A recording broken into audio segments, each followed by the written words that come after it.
Salut à tous, bienvenue dans l'entre aujourd'hui pour une présentation de réplique qu'on attendait depuis très longtemps. Le MP443 Gratch de chez Raptor. C'est une réplique de pistolet automatique russe. Et pourquoi on l'attendait depuis longtemps? Parce que l'airsofter russophile, il avait pas grand chose à se mettre sous la dent s'il voulait faire une tenue moderne. Alors certes, on peut arguer que certaines unités spéciales russes utilisent du Glock depuis belle lurette. Il y a quelques années, on nous avait sorti un TT-33 Tokarev, un modèle SRC puis un modèle WE. Pour la modernité, on repassera. Bien entendu, avec nos petits PM Makarov, on n'était pas trop faute de goût parce qu'il y a encore beaucoup d'unités russes qui ont cette arme de poing en dotation. Je passe sur les Stechkin et les choses un petit peu exotiques. Un Stechkin, on en a un chez Gletscher, mais bon, c'est Gletscher.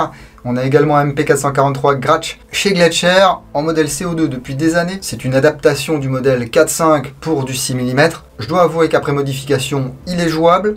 On ne fait plus de trous dans ses copains et puis ça tire droit. Mais il faut savoir comment le modifier. Donc là, avec cet exemplaire de MP443 Gratch de chez Raptor, la boucle est bouclée. Ou alors c'est peut-être le début d'une nouvelle boucle, une boucle qui nous amènera vers des fabricants divers et variés qui nous proposeront ce modèle de réplique. Gratch, c'est son petit nom de code, c'est pas Grak ou Grach ou je sais pas quoi, c'est bien Gratch. Et bien c'est un corbeau freux, voilà, un petit corbeau qui vit en Russie entre autres. Hein. Et c'est une arme qui a été conçue au début des années 90, enfin à partir de 1993 pour être plus précis, par Vladimir Alexandrovitch Yarygin. C'est pour ça qu'on peut trouver également ce Gratch sous la dénomination PYA. Pistolet Yarygina, ou quelque chose comme ça. C'est un pistolet semi-automatique double action, censé remplacer les armes de poing présentes dans l'armée russe. Et ce n'est qu'en 2003, donc 10 ans après le début de sa conception, qu'il était adopté par l'armée russe. Bon, vous savez comment ça se passe pour les contrats-défense, il y a une inertie de fou. Et cette arme, chambrée en 9x19, prévue pour tirer la 7N21 russe, c'est une balle semi-perforante, qui peut tirer aussi du 9 mm Parabellum, hein. Eh bien, elle a déjà eu une modification en 2004, le chargeur passe de 17 coups à 18 coups. En 2008, ça commence à être distribué dans les unités spéciales du Nord-Caucase. Pas mal de problèmes de finances, donc on reste encore beaucoup sur le Makarov. En 2012, les officiers du district Ouest commencent à être équipés et entraînés avec ce Gratch. En 2015, c'est distribué au VDV, les paras. En 2018, c'est la garde nationale qui y passe. Et là, l'an passé, en 2019, la totalité des Gratch auraient dû remplacer les Makarov, mais je suis pas certain qu'il reste pas encore quelques Makarov, donc rassurez-vous, vous n'êtes pas faute de goût si vous avez encore un Makarov. Raptor communique depuis un moment sur ce Gratch, et lorsqu'ils ont enfin annoncé la sortie de la réplique au mois d'août, on a eu à peu près cette réaction des airsofters russophiles.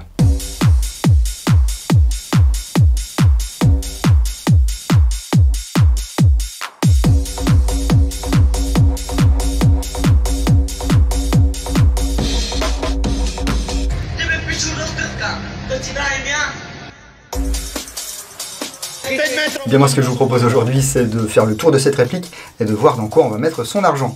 Allez c'est parti. Hop là.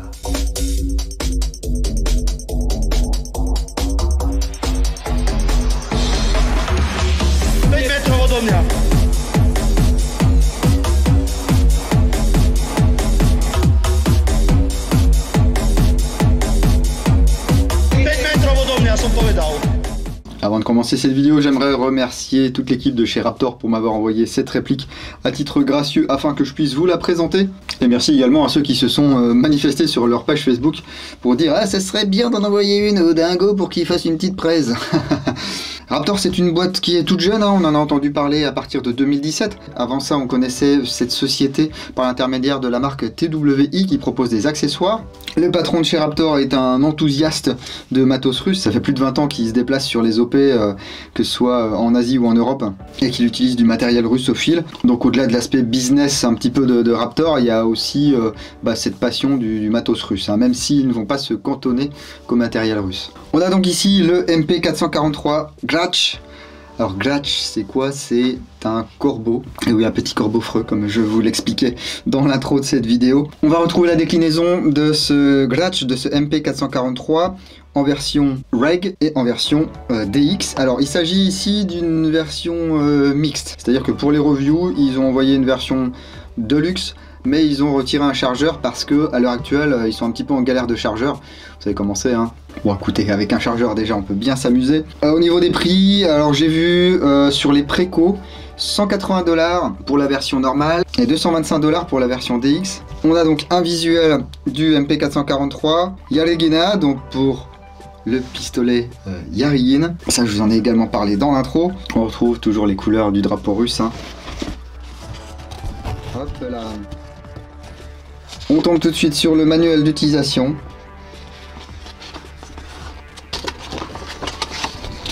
Voilà, donc c'est en chinois et en anglais. On nous explique comment remplir le chargeur. Ici on voit un petit peu mieux.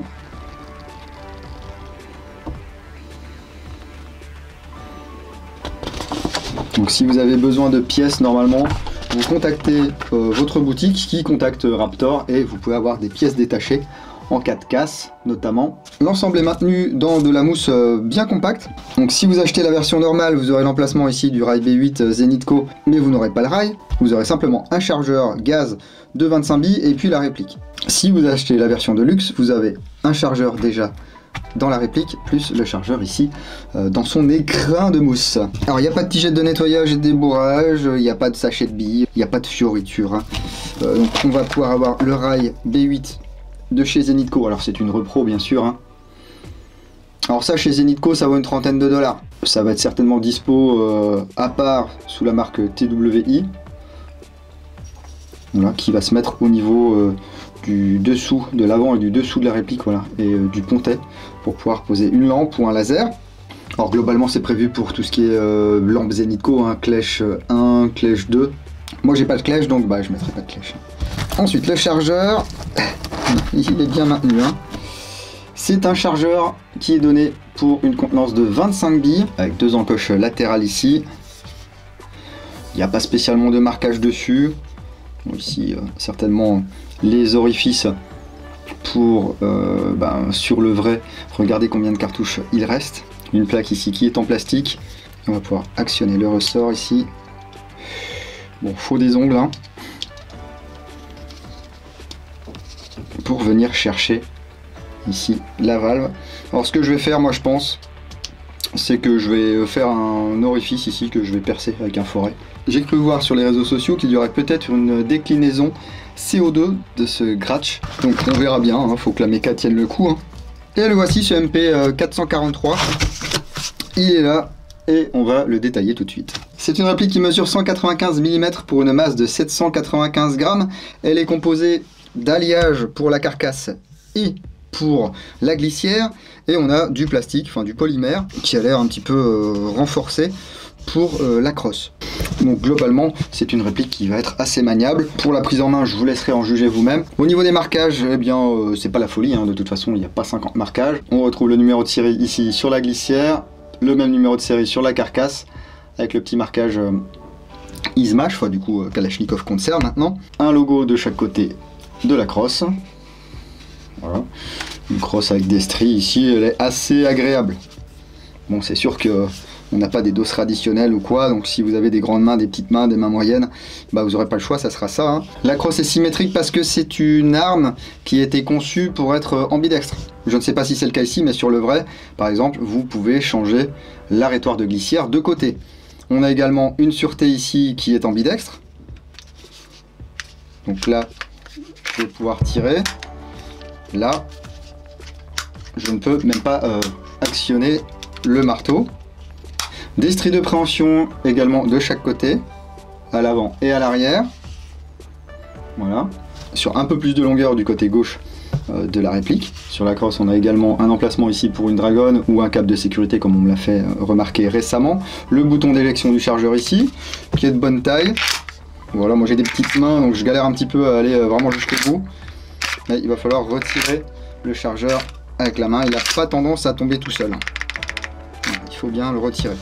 On essaiera de voir plus tard si on peut le changer de côté. On a un pontet qui est assez bien dimensionné, voilà, on sent que ça vient de Russie, il faut pouvoir tirer avec des gants, donc il y a de l'espace. Une queue de détente assez fine, elle est en alliage. Le canon externe est également en alliage. On a ici le témoin de chargement. Et comme vous pouvez le voir, le revêtement, eh bien c'est pas top. Hein. Ici j'ai mis le rail B8 une seule fois. Là en sortie de boîte, la réplique était déjà usée à ce niveau-là parce que d'après ce qu'ils m'ont dit, ils testent les répliques avant de les envoyer. Donc on peut voir que le revêtement, c'est pas du top qualité. Un petit truc sympa, c'est que le canon externe ici est taraudé. Pareil, TWI va proposer un un adaptateur pour mettre un silencieux, donc je suppose du 14 mm anti-horaire. Est-ce qu'en sortie de boîte comme ça, je vais pouvoir utiliser mon lighter par exemple? Eh bien oui, c'est parfait. Et du coup, je vais pouvoir utiliser, si j'ai un lighter déjà, eh bien mon adaptateur. C'est très bien. Et sur Facebook, on a pu voir que Raptor avait posté des photos du modérateur de son spécial pour le Gratch. Donc si vous êtes vraiment féru, eh bien vous investirez certainement dans les accessoires. Au niveau des organes de visée, c'est comme sur le vrai, c'est-à-dire qu'on va avoir un guidon fixe avec un point blanc et une hausse sur queue d'aronde avec 2 points blancs également. Donc, la visée est plutôt sympa. Par contre, je verrai ça au démontage, mais je ne pense pas qu'on pourra régler la dérive comme sur le vrai. Ici, le marteau est protégé par le design de la glissière. Ça permet de ne pas coincer le marteau dans des fringues ou quoi. On a un faux percuteur ici, monté sur ressort. Je vous le disais dans l'intro, hein, c'est un design assez ancien du coup, mais par rapport à un Makarov, il n'y a pas photo. Hein. C'est vraiment une autre ère. Alors, pour poser le B8, il va falloir prendre une petite clé Allen, défaire cette partie. Voilà, parce que c'est cette partie qui va venir ici contre le pontet. On a également des vis de réglage ici. Moi je les desserre pour pas qu'elles dépassent. J'en avais une ici et une ici devant. Et c'est super ferme. C'est pour ça qu'on défonce tout. En fait, c'est censé épouser la forme de la réplique. Mais là ça frotte de partout.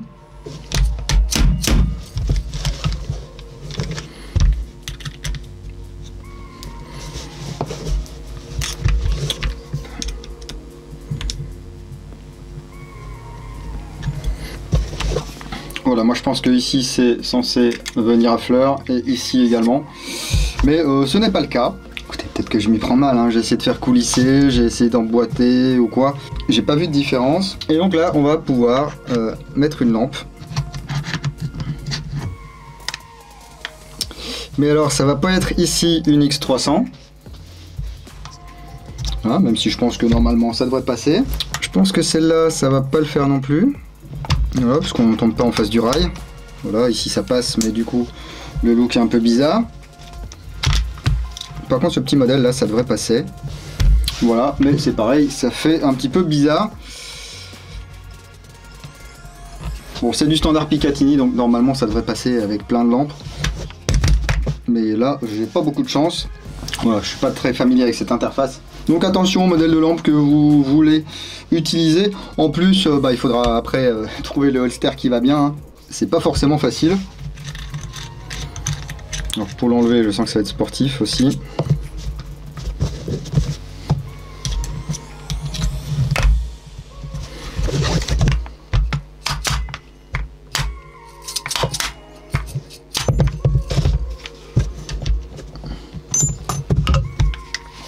Donc voilà, ici, ma réplique n'a pas encore été sur le terrain. Bon, au niveau des holsters, hein, ça devrait passer avec les holsters universels. Comme celui-ci par exemple. L'Adaptix également. Vous pouvez également utiliser des holsters spécifiques comme celui-ci. Voilà, qui est un holster russe spécifique pour le Gratch. Hein.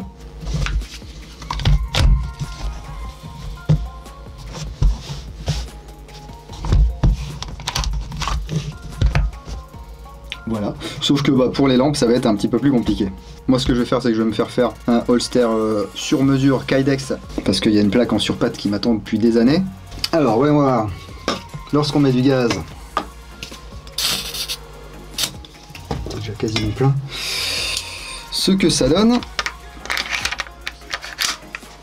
Alors regardez un petit truc, voilà, une des caractéristiques du Harrigan, c'est d'être un pistolet automatique, enfin semi-automatique du coup, double action.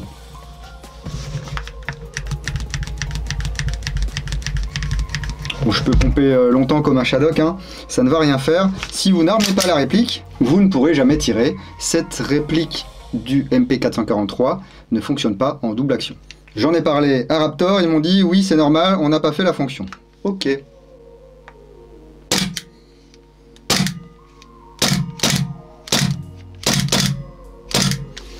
Bon, il n'y a pas un kick de mulet là-dedans. Au niveau des sensations, de la queue de détente, On a ici une longue course. On arrive sur le mur. Là, le mur est vraiment identifiable. Je continue à appuyer. Et ce qui est sympa, c'est que le reset arrive très vite. Alors, ce qui est rigolo, vous pouvez le voir ici, hein, c'est que l'arrêtoir de glissière ne fonctionne pas. Alors, il a fonctionné sur les deux premiers chargeurs. Les deux premiers chargeurs, d'ailleurs, qui m'ont valu beaucoup de dégazage. Je pense que en sortie de boîte comme ça, après avoir fait de l'avion dans une soute à moins je ne sais combien de degrés, la réplique n'avait pas forcément apprécié. Et en fait ici on a un décalage, vous voyez, ce qui fait que là ça ne se déclenche pas, là ça se déclenche. Voilà. Mais là, tout de suite, j'ai un pistolet qui n'a pas d'arrêtoir de glissière fonctionnel. Alors est-ce qu'il va falloir que je torde légèrement ici l'alliage au risque de le péter? Je ne sais pas. Niveau ajustement, c'est pas top. En plus, il y a une vis qui dépasse, j'ai l'impression, on verra ça tout à l'heure là. Ah bah puis il y a une goupille là qui se faisait la malle, la goupille de... c'est rigolo ça. La goupille de la queue de détente qui était en train de se faire la malle. Au niveau autonomie, c'est pareil, en sortie de boîte, c'était pas top. J'ai même pas réussi à tirer les 25 billes, et puis au fur et à mesure, à force d'actionner un petit peu, ça va un petit peu mieux. Là, je peux vider au moins un chargeur. On verra ça un petit peu plus en détail. De toute façon, je vais le prendre ce week-end pour aller jouer, parce que par contre, au niveau hop-up, il est plutôt efficace. Et avant de démonter ça pour voir ce qu'il a dans le bide, je vous invite à venir avec moi au chrony.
Bon, vous voyez, on est aux alentours des 250 FPS, là, il fait pourtant 23 degrés.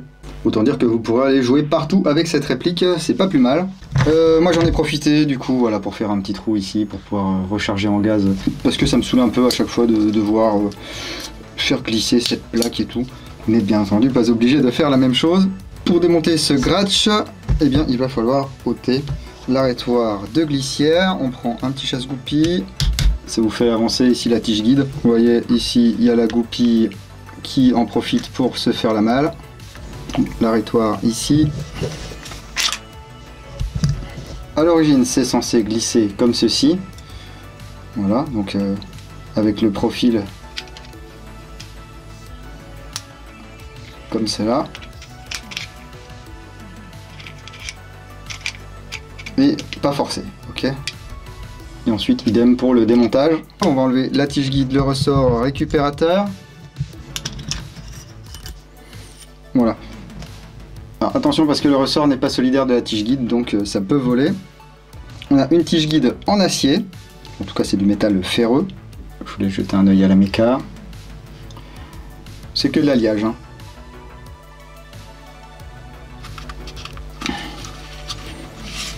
La sûreté ici, qui est assez dur à actionner.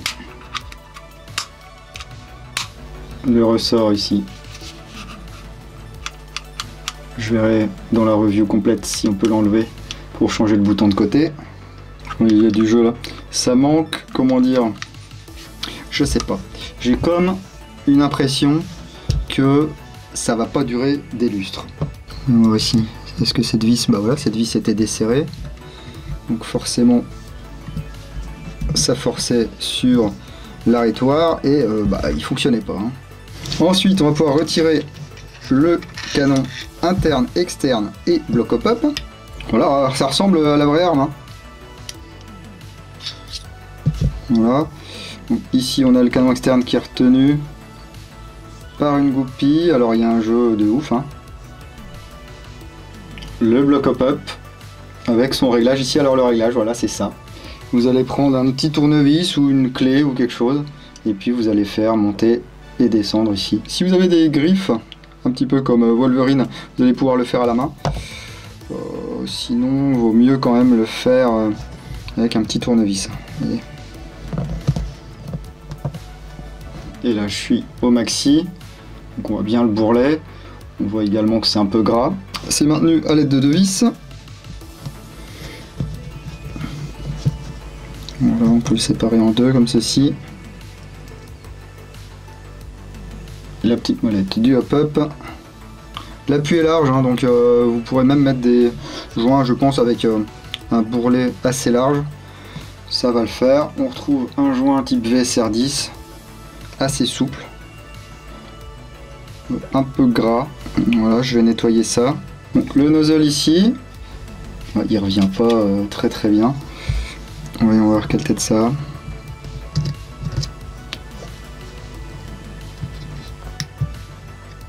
Donc la partie arrière là qui s'en va. Voilà. Pourtant on a un double ressort de rappel là, mais ça gratouille un petit peu.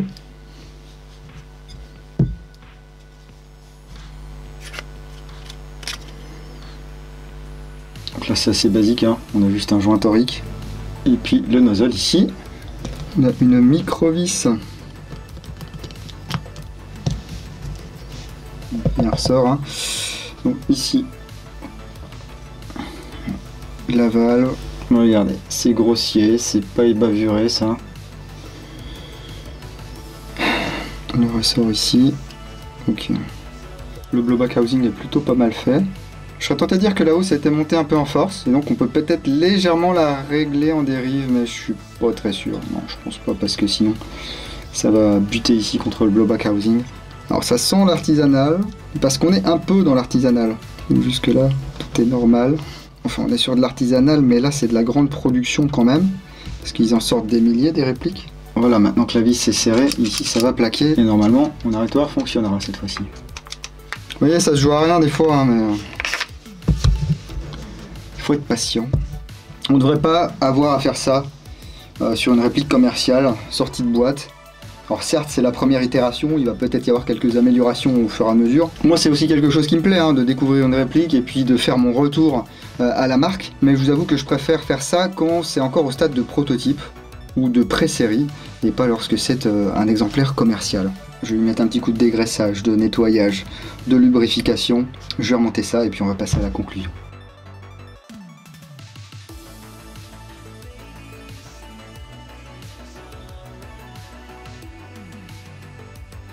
Bon, que vous dire, à part que après une petite vidéo de présentation, le truc il est à moitié ruiné. Je suis content, voilà, qu'on ait enfin un MP443 GBB à gaz qui soit jouable, avec un hop-up réglable qui fonctionne plutôt pas mal.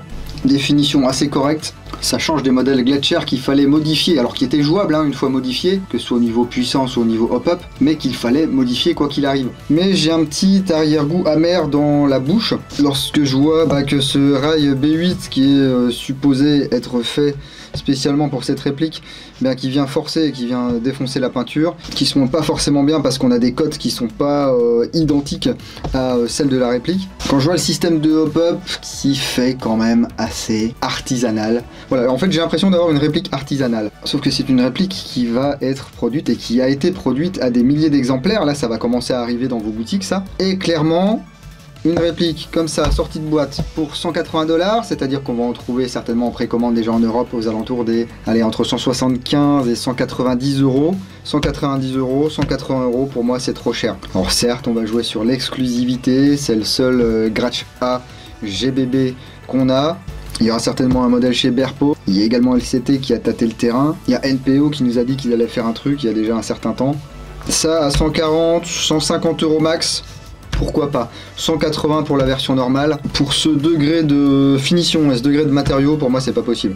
Voilà, clairement. Au niveau de la robustesse, au niveau des performances, eh bien écoutez, je vais le prendre sur le terrain ce week-end et puis je vous dirai dans la review complète ce que j'en ai pensé. La review complète, je vais essayer de vous la faire assez rapidement, parce que ça c'est quand même une réplique qui est attendue depuis des années et des années par la communauté russophile, et puis par d'autres joueurs aussi. Je suis pas en train de vous dire que c'est une mauvaise réplique, hein, mais je sais pas. Il y a un truc qui me perturbe là. Alors certes, comme c'est la première, il a fallu faire des moules pour toutes les pièces. Les moules, c'est extrêmement cher. Donc il faut amortir aussi tout ça. Je suis certain que Raptor a voulu bien faire. Je vous l'ai dit, le patron c'est un passionné d'airsoft, un passionné d'armes russes. Donc il s'est pas dit tiens je vais sortir une daube vite fait comme ça pour me faire plein de thunes et puis après me barrer au Galapagos ou je sais pas où. Non, lui je pense qu'il veut s'éclater aussi avec ses répliques, il veut que les joueurs soient contents. Là ce qui m'embête c'est pas trop la réplique en elle-même et tout ça. Ce qui m'embête c'est le ratio rendu de la qualité et prix de vente. En plus il manque la double action.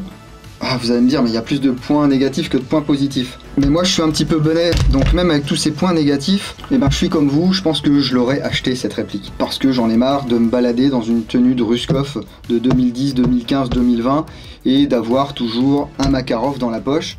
Le Glock, ça va bien 5 minutes, mais bon, ils ont pas tous des Glock, hein. Donc même si là, je fais de moins en moins de sorties en full tenue, cohérente et tout, eh bien je serais quand même bien content d'avoir ce Gratch dans mon holster. Après je vous laisse me dire ce que vous en pensez dans les commentaires. Pour l'instant vous n'allez pas être nombreux à en avoir, hein. C'est pas encore trop arrivé dans les boutiques ça. Mais au fur et à mesure du temps, voilà, si vous l'achetez, que vous le testez, dites-moi ce que vous en pensez. Je pense qu'on va pouvoir avoir des perfs assez sympas. Le canon a l'air standard, le joint c'est du standard VSR10, enfin Tokyo Marui quoi. Donc vous allez pouvoir mettre vos beaux joints Maple Leaf et compagnie. Parce que là globalement en sortie de boîte avec ces 250 FPS, j'arrive à toucher une cible de la taille d'une poêle à frire à 35 mètres, allez, 8 fois sur 10. Moi ça me convient très bien pour une réplique que je vais sortir entre 5 et 15-20 mètres maxi quoi. En tout cas merci encore chaleureusement à l'équipe de Raptor pour m'avoir envoyé cette réplique. Alors ils vont regarder cette vidéo, je vais faire des sous-titres anglais hein, qui puissent lire ce que je dis sur leur réplique. Ils vont certainement pas aimer ce que je dis parce qu'il y a beaucoup de points négatifs. Il est donc probable que ce soit la première et la dernière collaboration que je fasse avec Raptor. Mais moi je suis pas là pour vous vendre des trucs, je suis pas là pour vous dire que c'est la meilleure réplique de PA du monde. Donc si c'est le prix qu'il faut payer, eh ben, je le payerai et puis c'est tout. Mais il n'empêche qu'ils ont été très réactifs à mes messages. Lorsque j'ai eu des questions, ils ont répondu à ces questions très rapidement. Moi je vais également leur faire un retour complet sur mon ressenti avec cette réplique. Si ça peut amener à des modifications, eh bien tant mieux. Après j'ai pas la prétention d'avoir assez de pouvoir pour faire changer des trucs à une marque. Enfin, si je l'ai déjà fait avec BO par exemple, mais c'est une copine qui bossait pour la marque à ce moment là, donc c'était un petit peu plus facile de faire passer mes arguments. N'hésitez pas à mettre un gros like sur cette vidéo, ça fait toujours plaisir. Vous pouvez également contribuer à aider l'antre en suivant les liens vers MyTip et vers Utip qui sont dans la description de la vidéo. Je vous rassure, il n'y a aucune obligation.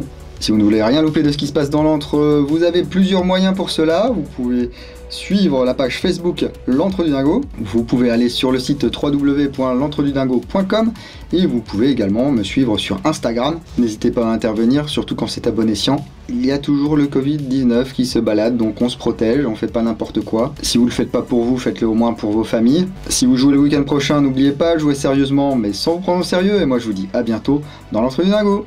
Bise.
Allez, c'est parti. Allez, c'est parti. Allez, c'est parti. Allez, c'est parti. Allez, c'est parti. Ah.